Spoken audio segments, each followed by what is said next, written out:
সেখানে বলে যে অস্ত্রবিদ্যা জানলে পরে জগতের ব্রহ্মা বিষ্ণু পূরণ করে ৩৩ কোটি দেবতা সঙ্গে করে যদি তোর এই সন্তানদ্বয়ের সঙ্গে রণাঙ্গনে দেয় আমার মন্ত্র শেখানোর পরে তাদের সঙ্গে কেউই যুদ্ধে টিকবে না। শুধু লব খুশি না, এই জগৎবাসী যদি সেই মন্ত্র জপনা করে ওই বর্ণনা এই জগৎবাসী কখনো বিপদগ্রস্ত হবে না।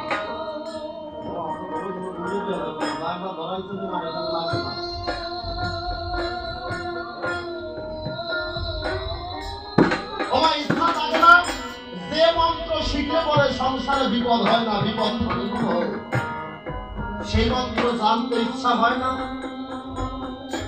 মহামুনি বাল্মীকি একাক করে লক্ষী কর্ম ঘরে জগতের যত প্রকার অস্ত্রবিদ্যা ছিল সকল অস্ত্রবিদ্যা শেখানোর পরে আমার কথা নদী এই সকল অস্ত্র যদি বিপদে যায় একবার জয় রাম সীতারাম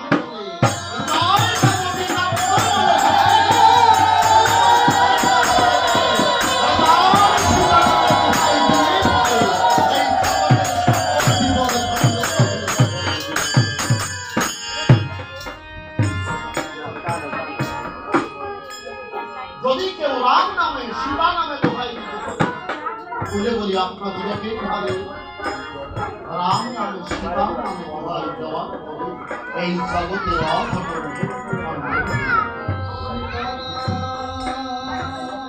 শুধু রামায়ণে যে রাম সীতার নাম দিয়েছিল লক্ষণের সম্পর্কে কি বাবার মা শাস্ত্র বলছে যদি কোন সন্তান কোথাও যাত্রাকালে কোন কর্মের প্রারম্ভে কোন কাজের শুরুতে তার বাবা মায়ের আশীর্বাদ গ্রহণ করে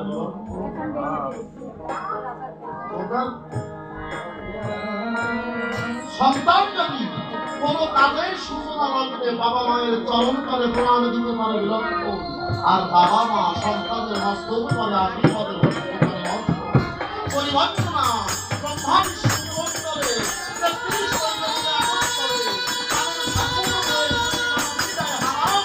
বাবা মায়ের আশীর্বাদ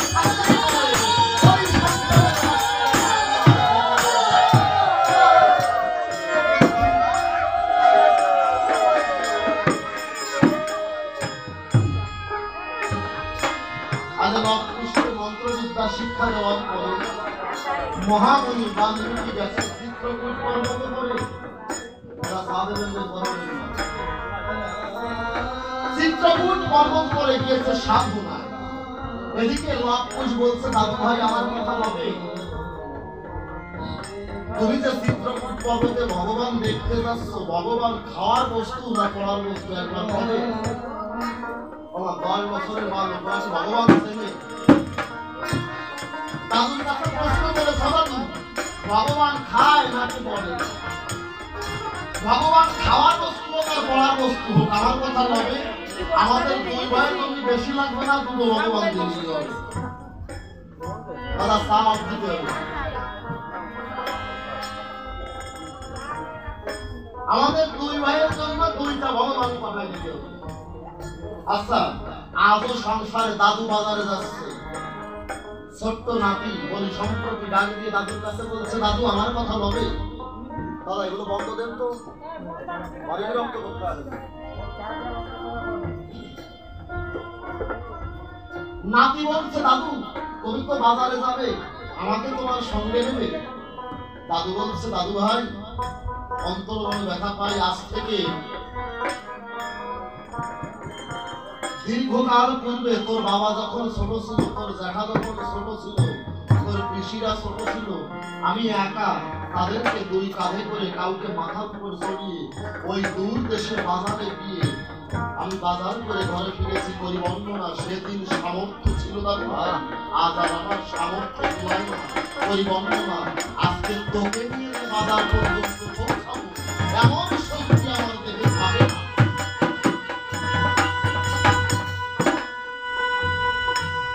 এমন শক্তি আমার দেহে থাকে না দাদু ভাইয়ের কথা শুনে ছোট্ট নাতি ডাক দিয়ে বলে কখন ও দাদু আমার কথা বলে তাহলে বাজারে হয়েছে নাইবা নেবে আমার কথা নিও বাজার থেকে আসার সময় আমার জন্য খাবার কিনে এলো নাকি?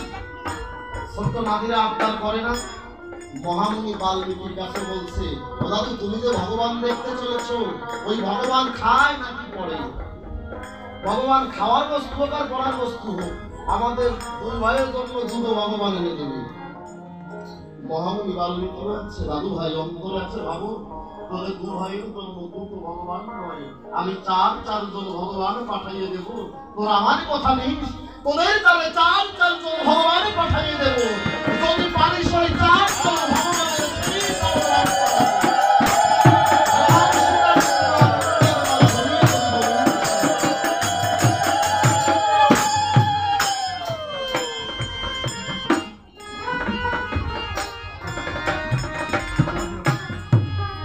মহামুনি অবস্থ বলেছে, হে রামচন্দ্র তোমার গায়ে ব্রহ্ম হত্যার পাপ লেগেছে। কেননা তুমি রাবণকে নিধন করেছ। রাবণ ব্রহ্ম অংশজাত কিনা? ব্রহ্মার পুত্র পুলস্ত, পুলস্তের পুত্র বিশ্বস্ত, অবিশ্বস্ত রাবণ।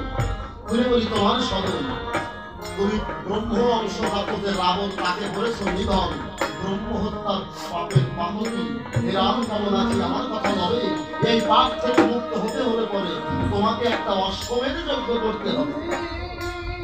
রামচন্দ্র হনুমানকে দিয়ে অষ্টম বর্ণের অশ্ব করেছে আমায়। চতুর্দিকে ওই অশ্ব পরিবেশন অশ্বমেধ যজ্ঞের অশ্বের নিয়ম কি জানেন? যে রাজা অশ্বমেধ যজ্ঞ করবে ওই যজ্ঞের অশ্ব ছেড়ে দেবে। চতুর্দিকে ঘুরতে ঘুরতে যদি কোনো রাজা ওই ঘোড়াকে বাঁধে, সেই রাজার সঙ্গে যুদ্ধ করে সেই রাজাকে নিধন করে বা পরাস্ত করে তার থেকে ঘোড়া ছিনিয়ে এনে চতুর্দিক জয় করা হলে পরে তারপরে যজ্ঞ করতে পারবে। রামচন্দ্রকে মুনিগণ একত্রিত হয়ে বিধান দিয়েছে, রামচন্দ্র আমার কথা দাও, এই যজ্ঞের অশ্বের তলাতে একটা জয়পত্র লিখে দাও। রামচন্দ্র কি লিখেছে? অহংকারে লিখলাম পত্র অখিলের প্রতি, বাঁধতে পেরে অশ্বকে না বাঁধবে তার মা হবে অসতী। সতী মায়ের পুত্র হলে এই অশ্ব বাঁধবে, আর অসতী মায়ের পুত্র হলে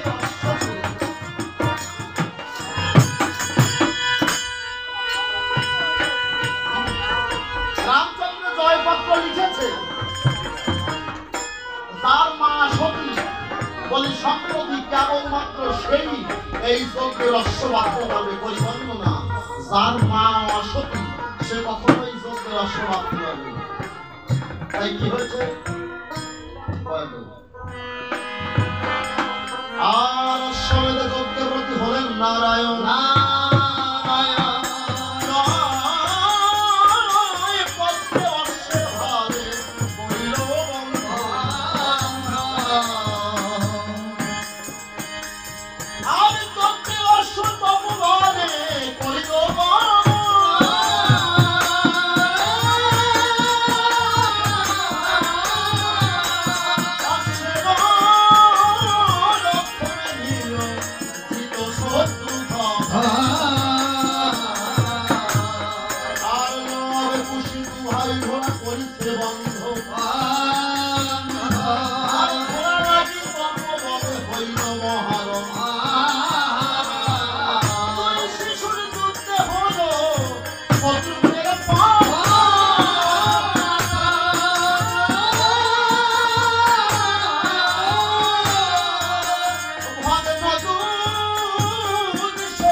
সমাপ্তি